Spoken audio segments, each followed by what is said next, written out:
after the news. But first, another day, another load of old woeful rubbish. The British Library's chief librarian has described racism as the creation of white people. Her name is Liz Jolly. She's very worried because the British Museum is full of artifacts that celebrate white culture, apparently.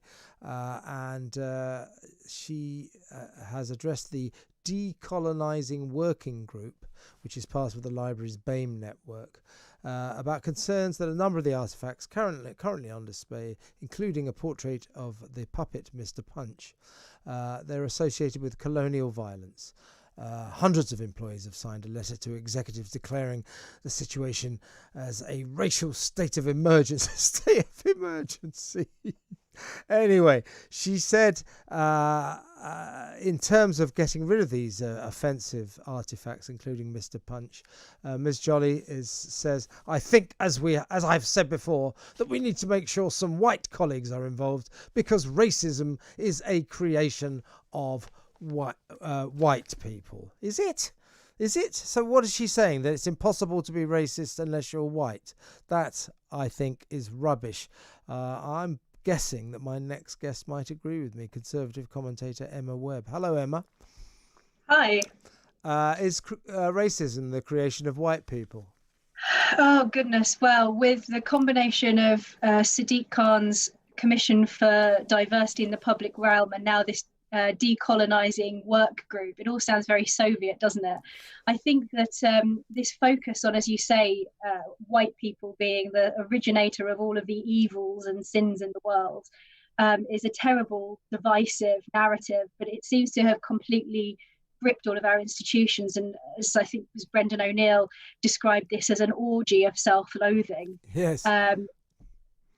Yes, I think that so it's quite ironic, really, that that they talk about trying to remove, for example, they've talked about removing what they describe as Eurocentric maps, replacing some of the current European maps, taking down the busts of people like Mendelssohn and Beethoven, because they said that this is part and parcel of the supremacy of Western civilization, to simply have busts of these famous, objectively genius composers. But the irony, of course, is that the Eurocentrism that they are trying to attack, they are actually the ones who are Eurocentric because they think that we are uniquely evil. If they had a rounded understanding of our history, they would realise that, to quote St. Paul, all have sinned and fallen short of the glory of God. All countries and nations and peoples have done horrific things as well as doing many great things. And actually the irony, of course, is that these communist types always have the double think and are actually quite hypocritical. How does this happen, Emma? I mean, this is the British Library. This is arguably the greatest library in the world, one of our proud institutions of this nation. And we are talking about Liz Jolly, the chief librarian of the greatest library in the world. And she holds these opinions, which are frankly brain dead and banal. Well, how does this happen? How do people like this get these top jobs and then start to spread their asinine views? It's just mind-boggling, isn't it? Yeah, I think the long and short of it really is that the left have, failing to have their economic revolution, have decided to seize the means of cultural production. And I think actually anybody that has any historical knowledge of cultural revolutions would be terrified by the sorts of things that we've been seeing. In fact, the Catholic commentator Sohrab Ahmari pointed out that he's from Iran originally, and he said that this is something that he finds particularly terrifying. If you look at the Cultural Revolution of Mao Zedong in China, all of this stuff is by the playbook of his Cultural Revolution. They tore down street signs, toppled statues, looted irreplaceable antiques, banned operas. So like Chania banning songs that people love to sing. And it's all the same sort of thing and now we're seeing the same with the British Library. What does this woman mean? Well, what does this working group mean when they talk about decolonising the library? Well, what they mean is removing the busts of people like Beethoven. Yeah. And I think, like you say, this woman is supposed to be a custodian of our intellectual heritage in the Yeah. British Library. She's paid over £120,000 a year to do her job, and she is simply not doing it if she holds these Yeah. horrible, self-loathing views. Yeah, I mean, it's not just her. I mean, this, you're right. What we're talking about here is this wokeism has almost reached crisis point, because all these corporations, these cowardly corporations, are catching it, and they seem to think they've got to spend all their time and effort kowtowing to Black Lives Matter, as opposed to doing a sensible job running the companies that they should be running properly, economically and wisely. So here's the chief executive of the British Library, someone, Rowley Keating.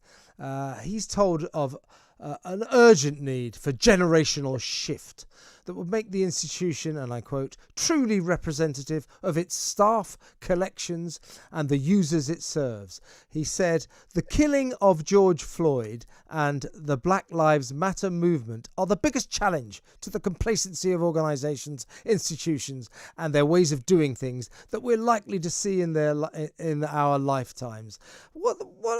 It's a library.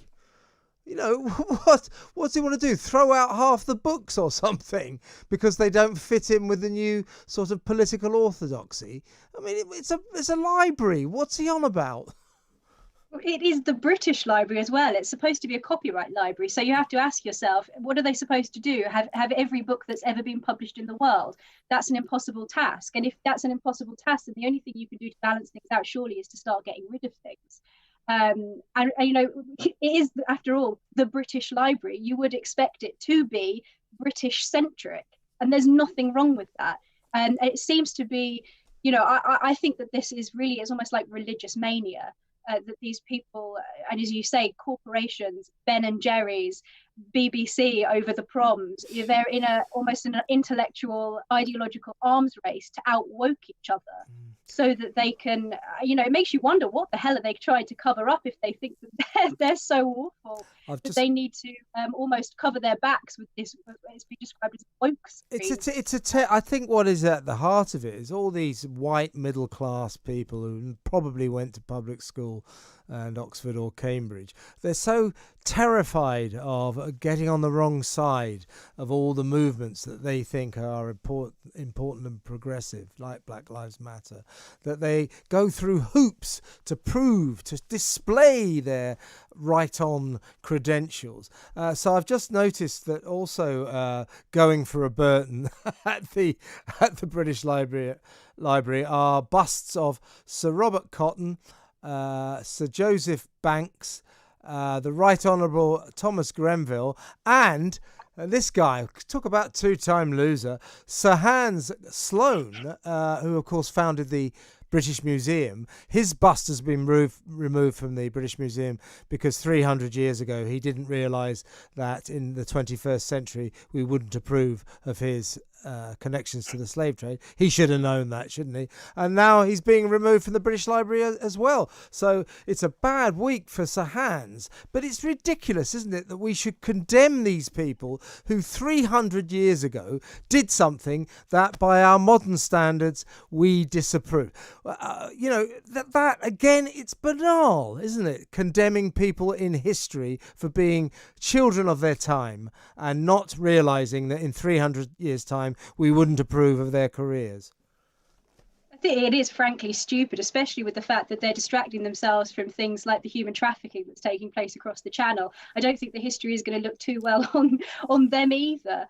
The guy, the director of the British Museum, who has made this decision over Sloane, was explicit when he said that they believe that their aim was to rewrite verbatim. That's what he said, to rewrite our history, our collective history. At the British Museum. I mean, I got a news for him. You can't rewrite history. It happened.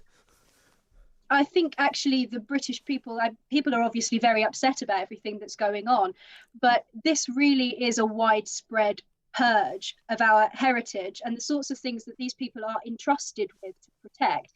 I think we really need to be urgently standing up to these people. Obviously, the temptation is to laugh because, as you say, they are banal and seem manic and even stupid.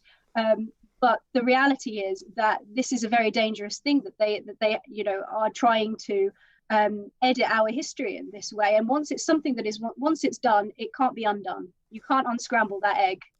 No.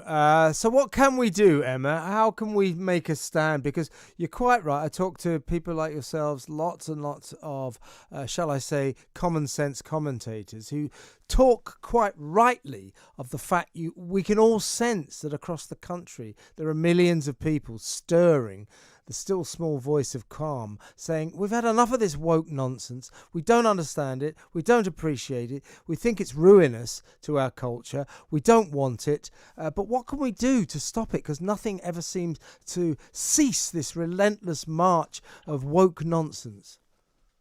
Well, I think that the truth resonates because, as you say, the majority of people are behind us on our side of this fence. I think the truth resonates. So one thing we just have to keep saying over and over again. But the irony, of course, is that the left say these, glib phrases like "go and educate yourself." Well, actually, I think that we do need to educate ourselves in a way and to articulate the actual history rather than this woke rewriting of our history, so that we can call these people out for their nonsense, and just to stand up wherever we can. And if there are people within those institutions that probably feel that they can't speak out because of the powers that be that have got these institutions in their grip, these individuals need to, and it's a terrible thing to say because obviously their jobs will be on the line, but if you think that something is wrong, you should say so, because you have a duty to do so, I think. Yeah, I think also we should put on the list of things you get fired for if you're running important organisations or indeed working for them. Extreme woeful wokeism should be a cause for dismissal. Here's your P45. Sorry, that was ridiculous. Off you go. So, yeah, it really is getting problematical. And I think that you and I will talk about this many more times, I'm afraid. But let's hope common sense prevails in the end. Thank you so much, Emma. Emma Webb there, Conservative commentator. I've got a couple of